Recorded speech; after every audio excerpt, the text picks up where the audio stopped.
Saat lagi kita akan mengikuti embun pagi.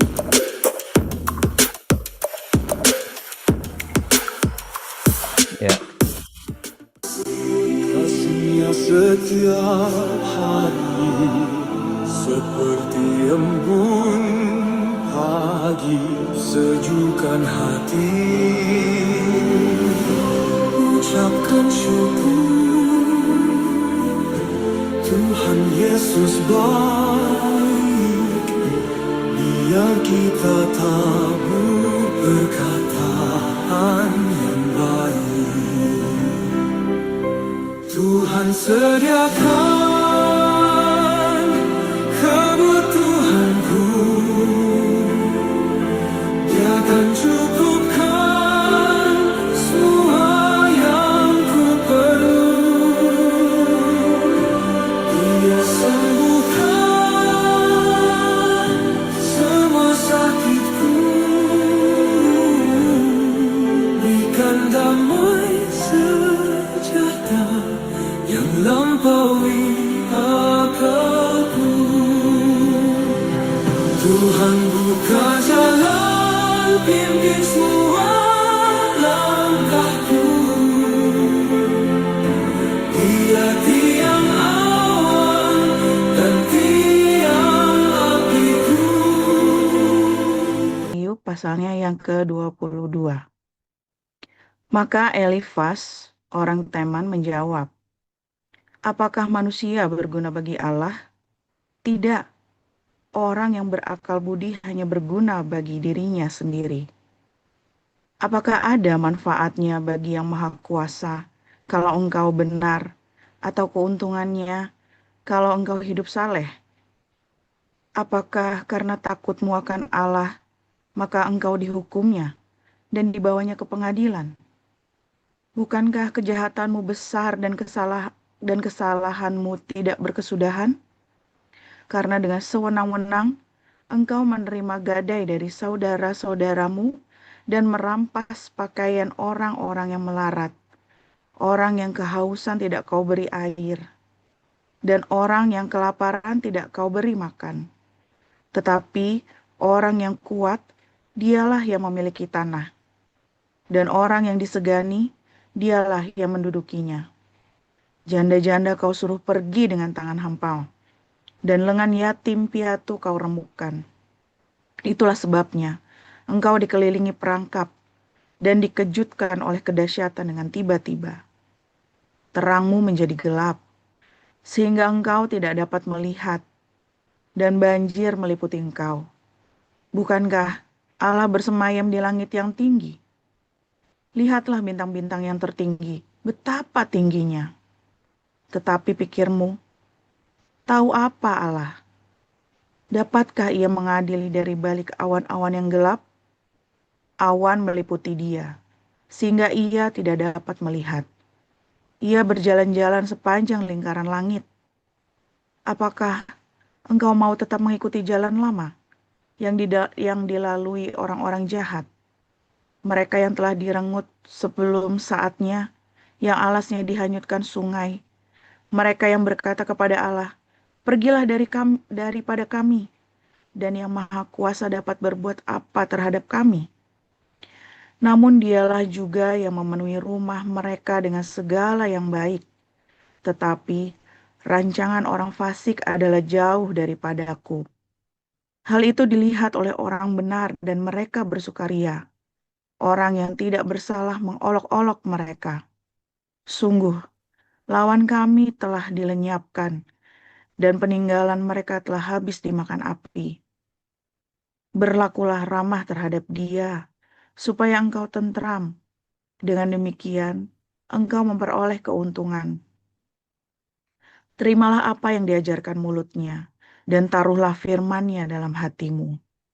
Apabila engkau bertobat kepada Yang Maha Kuasa dan merendahkan diri, apabila engkau menjauhkan kecurangan dari dalam kemahmu, membuang biji emas ke dalam debu, emas Ofir ke tengah batu-batu sungai, dan apabila Yang Maha Kuasa menjadi timbunan emasmu dan kekayaan perakmu, maka sungguh-sungguh engkau akan bersenang-senang karena Yang Maha Kuasa dan akan menengadah kepada Allah. Jikalau engkau berdoa kepadanya, Ia akan mengabulkan doamu dan engkau akan membayar nazarmu. Apabila engkau memutuskan berbuat sesuatu, maka akan tercapai maksudmu dan cahaya terang menyinari jalan-jalanmu.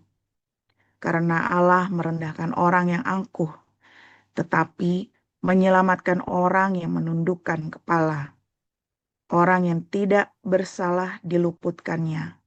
Engkau luput karena kebersihan tanganmu. Demikian. Lanjutkan Yohanes pasal 7. Sesudah itu Yesus berjalan keliling Galilea, sebab ia tidak mau tetap tinggal di Yudea, karena di sana orang-orang Yahudi berusaha untuk membunuhnya. Ketika itu sudah dekat hari raya orang Yahudi, yaitu hari raya Pondok Daun, maka kata saudara-saudara Yesus kepadanya, "Berangkatlah dari sini dan pergi ke Yudea, supaya murid-muridmu juga melihat perbuatan-perbuatan yang engkau lakukan. Sebab tidak ada seorang pun berbuat sesuatu di tempat tersembunyi, jika ia mau diakui di muka umum. Jikalau engkau berbuat hal-hal yang demikian, tampakkanlah dirimu kepada dunia." Sebab saudara-saudaranya sendiri pun tidak percaya kepadanya. Maka jawab Yesus kepada mereka, "Waktuku belum tiba, tetapi bagi kamu selalu ada waktu. Dunia tidak dapat membenci kamu, tetapi ia membenci aku, sebab aku bersaksi tentang dia bahwa pekerjaan-pekerjaannya jahat. Pergilah kamu ke pesta itu. Aku belum pergi ke situ, karena waktuku belum genap." Demikianlah katanya kepada mereka, dan ia pun tinggal di Galilea. Tetapi sesudah saudara-saudara Yesus berangkat ke pesta itu, ia pun pergi juga ke situ, tidak terang-terangan tetapi diam-diam. Orang-orang Yahudi mencari dia di pesta itu dan berkata, "Di manakah dia?" Dan banyak terdengar bisikan di antara orang banyak tentang dia. Ada yang berkata, "Ia orang baik." Ada pula yang berkata, "Tidak, ia menyesatkan rakyat." Tetapi tidak seorang pun yang berani berkata terang-terangan tentang dia, karena takut terhadap orang-orang Yahudi. Waktu pesta itu sedang berlangsung, Yesus masuk ke bait Allah lalu mengajar di situ. Maka heranlah orang-orang Yahudi dan berkata, "Bagaimanakah orang ini mempunyai pengetahuan yang demikian tanpa belajar?" Jawab Yesus kepada mereka, "Ajaranku tidak berasal dari diriku sendiri, tetapi dari Dia yang telah mengutus aku. Barang siapa mau melakukan kehendaknya, ia akan tahu tentang ajaranku ini berasal dari Allah, entah aku berkata-kata dari diriku sendiri. Barang siapa berkata-kata dari dirinya sendiri, ia mencari hormat bagi dirinya sendiri. Tetapi barang siapa mencari hormat bagi dia yang mengutusnya, ia benar dan tidak ada ketidakbenaran padanya. Bukankah Musa yang telah memberikan hukum Taurat kepadamu? Namun tidak seorang pun di antara kamu yang melakukan hukum Taurat itu. Mengapa kamu berusaha membunuh aku?" Orang banyak itu menjawab, "Engkau kerasukan setan. Siapakah yang berusaha membunuh engkau?" Jawab Yesus kepada mereka, "Hanya satu perbuatan yang kulakukan dan kamu semua telah heran. Jadi, Musa menetapkan supaya kamu bersunat. Sebenarnya sunat itu tidak berasal dari Musa, tetapi dari nenek moyang kita, dan kamu menyunatkan orang pada hari Sabat. Jikalau seorang menerima sunat pada hari Sabat, supaya jangan melanggar hukum Musa, mengapa kamu marah kepadaku? Karena aku menyembuhkan seluruh tubuh seorang manusia pada hari Sabat. Janganlah menghakimi menurut apa yang nampak, tetapi hakimilah dengan adil." Beberapa orang di Yerusalem berkata, "Bukankah dia ini yang mereka mau bunuh? Dan lihatlah ia berbicara dengan leluasa, dan mereka tidak mengatakan apa-apa kepadanya. Mungkinkah pemimpin kita benar-benar sudah tahu bahwa ia adalah Kristus? Tapi tentang orang ini kita tahu dari mana asalnya, tetapi bila mana Kristus datang, tidak ada seorang pun yang tahu dari mana asalnya." Waktu Yesus mengajar di bait Allah, ia berseru, "Memang aku kamu kenal, dan kamu tahu dari mana asalku, namun aku datang bukan atas kehendakku sendiri, tapi aku diutus oleh Dia yang benar yang tidak kamu kenal. Aku kenal Dia, sebab aku datang dari Dia dan Dialah yang mengutus aku." Mereka berusaha menangkap dia, tetapi tidak ada seorang pun yang menyentuh dia, sebab saatnya belum tiba. Tetapi di antara orang banyak itu, ada banyak yang percaya kepadanya, dan mereka berkata, apabila Kristus datang, mungkinkah ia akan mengadakan lebih banyak mujizat daripada yang telah diadakan oleh dia ini? Orang-orang Farisi mendengar orang banyak membisikkan hal-hal itu mengenai dia. Dan karena itu imam-imam kepala dan orang-orang Farisi menyuruh penjaga-penjaga bait Allah untuk menangkapnya. Maka kata Yesus, tinggal sedikit waktu saja aku bersama kamu, dan sesudah itu aku akan pergi kepada Dia yang telah mengutus aku. Kamu akan mencari aku, tetapi tidak akan bertemu dengan aku, sebab kamu tidak dapat datang ke tempat di mana aku berada. Orang-orang Yahudi itu berkata seorang kepada yang lain, manakah ia akan pergi sehingga kita tidak dapat bertemu dengan dia?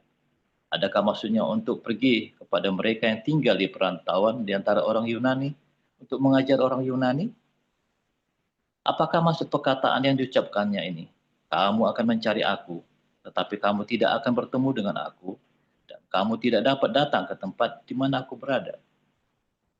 Dan pada hari terakhir, yaitu pada puncak perayaan itu, Yesus berdiri dan berseru, barang siapa haus, baiklah ia datang kepadaku dan minum. Barang siapa percaya kepadaku seperti yang dikatakan oleh kitab suci, dari dalam hatinya akan mengalir aliran-aliran air hidup. Yang dimaksudkannya ialah roh yang akan diterima oleh mereka yang percaya kepadanya. Sebab roh itu belum datang, karena Yesus belum dimuliakan. Beberapa orang di antara orang banyak yang mendengarkan perkataan-perkataan itu berkata, dia ini benar-benar nabi yang akan datang. Yang lain berkata, ia ini Mesias. Tetapi yang lain lagi berkata, bukan, Mesias tidak datang dari Galilea. Karena kitab suci mengatakan bahwa Mesias berasal dari keturunan Daud dan dari kampung Bethlehem, tempat Daud dahulu tinggal. Maka timbullah pertentangan di antara orang banyak karena dia. Beberapa orang di antara mereka mau menangkap dia, tetapi tidak ada seorang pun yang berani menyentuhnya. Maka penjaga-penjaga itu pergi kepada imam-imam kepala dan orang-orang Farisi yang berkata kepada mereka, mengapa kamu tidak membawanya? Jawab penjaga-penjaga itu, belum pernah seorang manusia berkata seperti orang itu. Jawab orang-orang Farisi itu kepada mereka, adakah kamu juga disesatkan? Adakah seorang di antara pemimpin yang percaya kepadanya? Atau seorang di antara orang-orang Farisi? Tetapi orang banyak ini yang tidak mengenal hukum Taurat, terkutuklah mereka. Nikodemus, seorang dari mereka yang dahulu telah datang kepadanya berkata kepada mereka, apakah hukum Taurat kita yang menghukum seseorang sebelum ia mendengar dan sebelum orang mengetahui apa yang telah dibuatnya?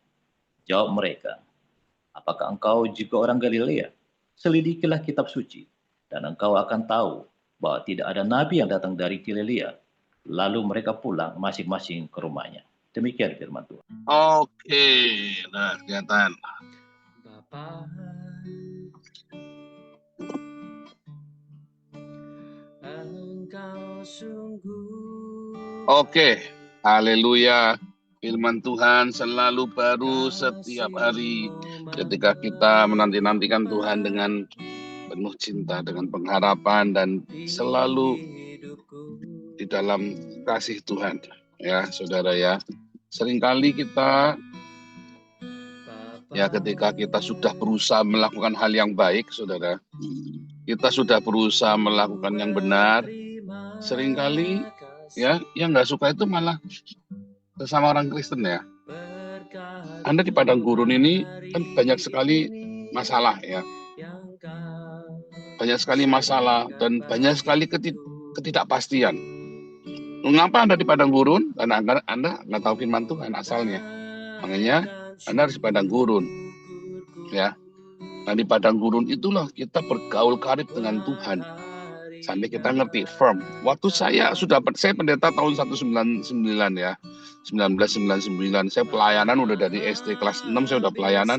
Saya penginjilan SMP kelas 3 saya sudah turun di jalan penginjilan di terminal-terminal. Ya di jalan-jalan penginjilan ya kita ya. Tetapi waktu kami mengalami padang gurun, kita benar-benar nggak ngerti benar salah loh saudara, bingung. Ini kita lakukan benar nggak ya? Aduh jangan-jangan kita salah. Waduh, jangan-jangan kan begitu. Bahkan kita sudah sungguh-sungguh saja, kita sudah benar-benar melakukan, aduh benar nggak ya tadi kita lakukan ya. Ya waktu kita berjalan ya, saudara ya, kepala kita cuma diisi apa? Dogma sama doktrin.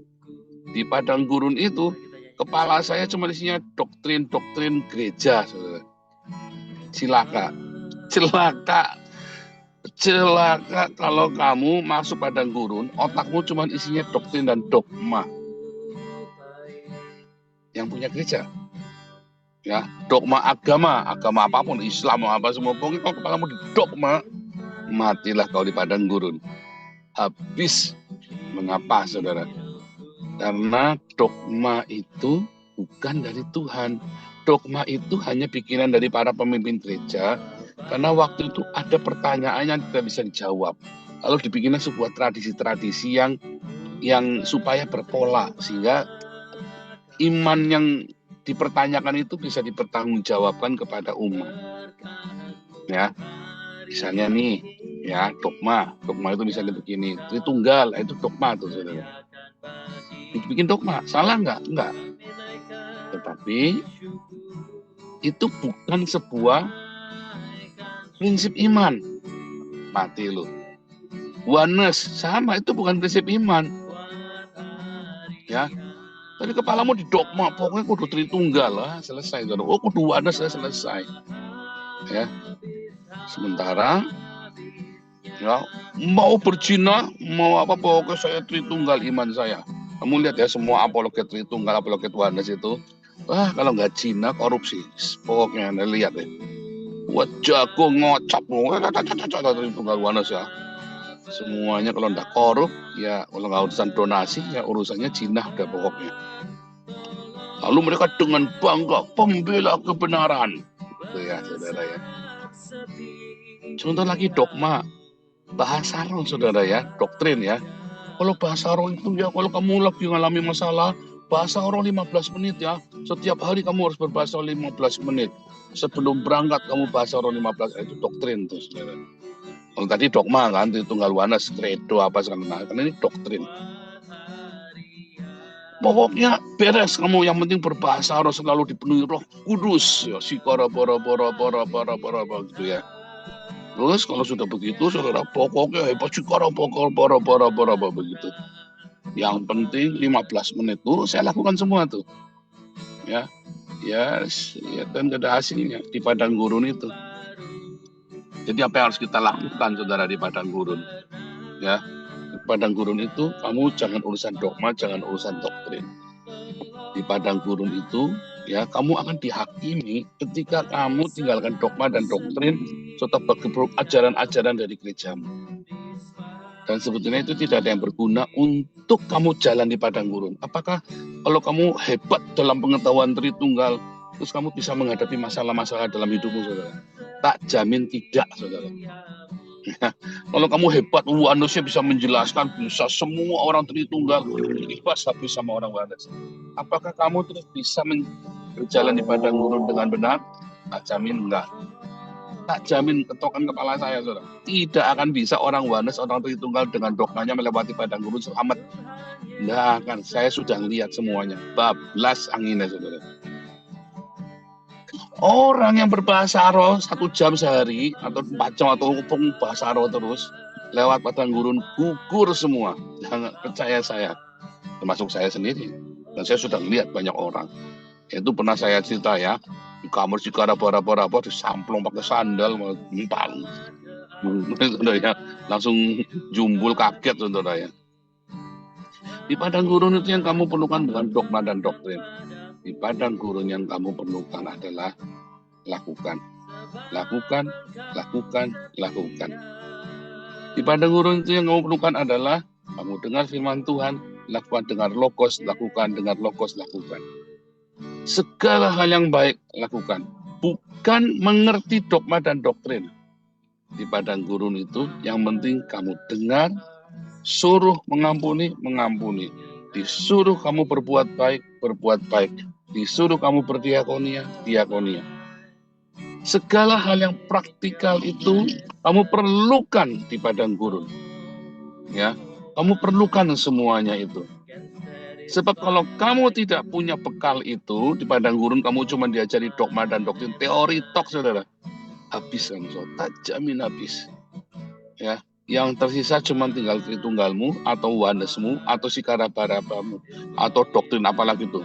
Apa rapture. Oh, rapture. Wah, bablas kamu sudah di padang gurun. Di padang gurun kalau suruh forgiving. Kalau disuruh diakonia. Kalau disuruh kamu give thanks. Ya. Kalau disuruh, udah simpel sekali. Kehidupan di padang gurun itu simpel sekali, saudara. Ya, jangan penuh syarat dengan tradisi. Oh, ini tradisi juga sama ya, mengikat ya. Oh, kamu itu kalau ke gereja harus begini, harus begitu, harus pakai kerudung. Oh, kamu tidak boleh menyebut nama Yesus lagi, harus Yesua. Ya, kemarin ada yang tanya di Belgia, yang main koinonia. Oh, ini katanya kalau masih menyebut nama Yesus Kristus, karena namanya salah, maka tidak masuk surga. Harusnya apa? Harusnya Yesua. Nah, bilang tuh, sama tuh yang bilang Yesua. Dia kan manggilnya Yahweh. Nah, berarti dia nggak masuk surga. Karena Yahweh itu salah. Yang benar adalah Yehova. Berarti dia nggak masuk surga tuh. Lukas CS itu kan. Karena kok punya Yahweh kan. Tulisannya jelas Yehova, saudara, bukan Yahweh. Tidak ada satupun ayat di Alkitab dalam bahasa Ibrani ya yang tulisannya Yahweh, saudara. Semua tulisannya Yehova semua. Ya. Yehuwa, semua tulisannya Yehuwa. Jadi dia nggak masuk surga. Nah itu loh. Di padang terus kamu ribut itu gunanya buat apa? Coba kamu panggil nama Yesua terus begitu ya. Sama yang satu panggilnya Yesus saja. Yang satu Yesua. Kamu cuma urusan dengan Yahweh dan Yesua. Yang satu di padang gurun cukup berdoa kepada Tuhan Yesus dan kamu lakukan berbuat baik, berdiakonia, mengampuni, mengasihi, memberkati. Yang satu suka ribut dengan Yahweh lah, dengan Yesua lah, dengan apalagi itu. Ya harus kita memanggilnya Bapa, kita berdoanya kepada Yesua Masiah, ada segala macam teorinya, saudara. Saudara, biasanya orang-orang ini pada jungkel di padang gurun. Sementara orang-orang yang praktis ini, saya panggil nama Tuhan Yesus. Saudara, saya dari kecil dibiasain memanggil nama Tuhan, kalau berdoa dari Tuhan Yesus. Sebetulnya di Alkitab itu bunyinya begini, berdoa kepada Bapa di dalam nama Tuhan Yesus. Itu sebetulnya aturannya begitu ya, berdoa kepada Bapa di dalam nama Yesus. Tetapi saya jarang sekali berdoa Bapa, jarang, saudara. Apalagi, Papi, biasanya ada yang suka dimanis-manis kayak gitu ya doanya ya, saudara ya. Saya nggak pernah, saya bilangnya Tuhan Yesus tolong saya. Saya selalu bilang, Tuhan Yesus tolong saya, nggak tak manis-manis kayak manggil papi, manggil papa, manggil ayahku yang baik, nggak pernah, saudara. Saya selalu bilang ya Tuhan Yesus. Saudara, di padang gurun, nggak urusan kamu manggil papa, papi, apa, mau manggil apa kayak, panggillah yang biasa kamu panggil. Saya panggil Tuhan Yesus. Ya nyatanya saya menang di padang gurun. Nyatanya saya lolos di padang gurun. Ya hari lepas hari Tuhan pulihkan kehidupan kami di padang gurun sampai ke tanah perjanjian. Hari ini saya nggak pernah ajari Anda doktrin, harusnya manggilnya Bapa lah, inilah, itulah. Itu adalah sebuah pemahaman, itu adalah sebuah doktrin. Ya, saudara ya. Itu adalah sebuah doktrin yang supaya Anda mengerti. Nah, tetapi kalau Anda terbiasa dengan seperti biasa, hatimu connect. Yang penting kamu dengar firman Tuhan, kamu lakukan. Dengar firman Tuhan, kamu lakukan. Sebab ketika kamu mendengar firman Tuhan, kamu nggak melakukan, lalu kamu ribut urusannya doktrin, dogma, debat teologi, nggak ada gunanya semua di padang gurun. Itu sama saja, kamu kalau mau jualan, kamu debat dulu tuh ilmu marketing. Mau jualan ya, saya dulu pernah kerja di perusahaan consumer goods.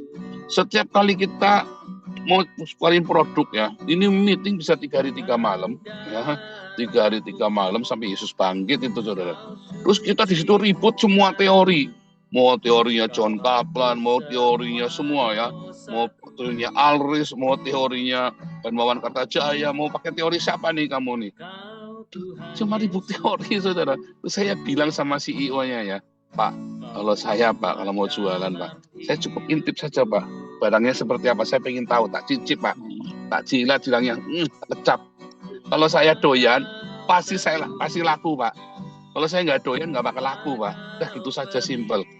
Terus suatu ketika kita launching produk ya saudara ya, managing director saya itu dengan segala macam teori yang indah saudara. Kalau saya simple, waktu kita tes rasa, terus saya pilih semua orang, kamu doyan nggak? Saya tanya sama istri saya, Anada, bawa pulang produknya, kamu doyan nggak? Enak ya, enak.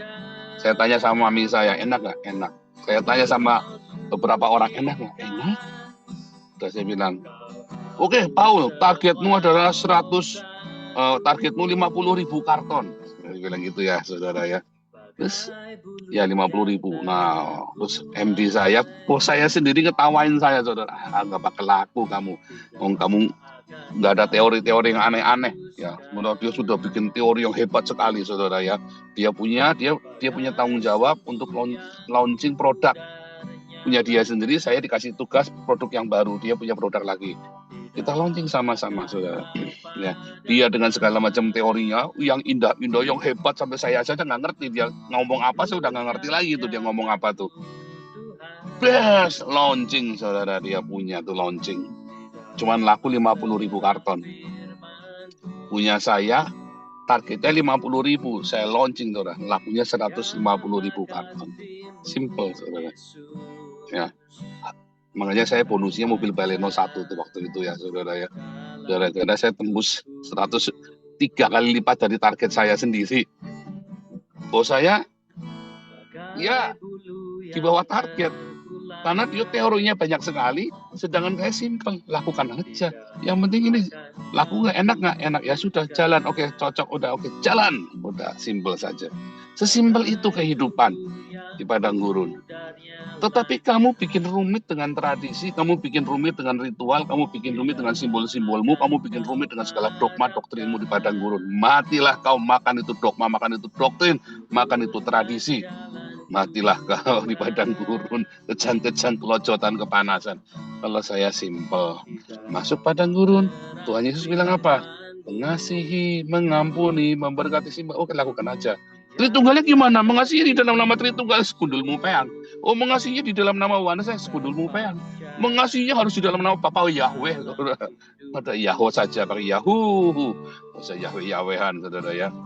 Saudara, orang Yahudi itu kalau bilang Yahweh gitu, dia tenang-tenang aja. Begitu kamu bilang Yehova, dia mulai matanya tajam, saudara. Hati-hati, sebentar lagi kamu digampar. Kalau bilang Yahweh itu cuma buat mainan, kayak sama seperti kalau kamu bilang Yahoo begitu, saudara ya. Karena tulisannya sama, Yahoo sama Yahweh itu bacanya sama tuh, Yahoo ya. Nah, saudara, di padang gurun itu kamu udah putus segala macam teori loh, saudara. Karena Tuhan Yesus udah pasti tahu, ada tertulis, lakukan. Berbahagialah orang yang mendengar logos. Logos, lakukan dan melakukannya. Bukannya kebanyakan teori. Lalu Anda mengembangkan dengan sebuah teori yang indah. Lalu Anda bikin sebuah perwujudan yang luar biasa. Nggak penting. Nggak penting semua presentasi dibagus-bagusin. Nanti ritualnya dibikin syahdu, dibikin woi, bikin begitu ya, saudara ya. Nggak penting, saudara. Di padang gurun itu kamu pentingnya praktek. Kamu dengar firman Tuhan, lakukan. Dengar lama-lama, karena kamu dengar lakukan, yang lain lagi berkutat, kutak-kutik, nggak kelar-kelar, saudara. Kapan kita jalannya? Ini nanti bentar, kutak-kutik, bongkar pasang, ini dogmanya harus begini, kalau nggak cocok ini semua. Sementara saya tinggal lakukan jalan. Kita lihat ya, teman-teman Tritunggal Wana semua itu pada bongkar pasang dogma, ribut segala macam. Kita mah tetap jalan saja ya, saudara ya. Kita berbuah, kita memanen, sekarang kita di Denak, kita komunitasnya semua penginjilan, ya. Orang Tritunggal ya semalah sempuh bantat, saudara. Nah, kita yang nggak urusan Tritunggal Wanes berbuah lebat, ya. Orang Tritunggalnya bantat, orang Wanesnya bantat. Kita yang nggak urusan Tritunggal Wanes, yang penting kita jalan, gitu. Dengar firman Tuhan, jalan. Berbuah. Coba kamu lakukan. Dengar firman Tuhan, jangan diutak-utik lagi, nggak usah dicocok mologi lagi. Dengar firman Tuhan, mengasihi, mengampuni, memberkati, udah jalanin saja. Ya, give thanks, ucap syukur. Makanya embun pagi ini saya ajarin Anda bukan teori, langsung praktek. kamu bisa praktekkan hari ini, lakukan hari ini, praktekkan hari ini, ya, dan kamu akan langsung dapat hasilnya, ya. Tetapi kalau kamu kebanyakan teori, kebanyakan formula, kebanyakan otak-atik katuk, akhirnya kamu kesandung-sandung, tidak karu-karuan. Tapi kalau kamu logos, lakukan logos untuk dilakukan. Kalau dogma bukan untuk dilakukan, saudara. Dogma itu buat kamu, otaknya kamu, buat mindsetnya kamu, buat membentuk ya cara berpikirmu. Maksudnya cara berpikir maunya di dogma, dogmatis, ortodoksi, ya maunya dengan di doktrin, itu adalah untuk teori kepalamu, saudara. Tetapi padang gurun itu tidak membutuhkan itu. Padang gurun membutuhkan logos lakukan, logos lakukan, logos lakukan, diulang-ulang, jadilah dafarim. Dafar yang diulang-ulang jadilah rema. Karena kamu rema penuh, maka penuh kamu Roh Kudus. Karena kamu penuh dengan rema, maka kamu penuh dengan Roh Kudus, maka kamu akan dituntun di padang gurun sampai ke tanah perjanjian. Simple ya. Simple. Tapi kalau kamu berkutak-kutik dengan tradisi, dengan doktrin, ritual, simbol, rema, nggak kelar-kelar. Mati kau di padang gurun. Hari ini lakukan. Tiba-tiba kamu sudah di tanah perjanjian. Ya, Tuhan Yesus memberkati.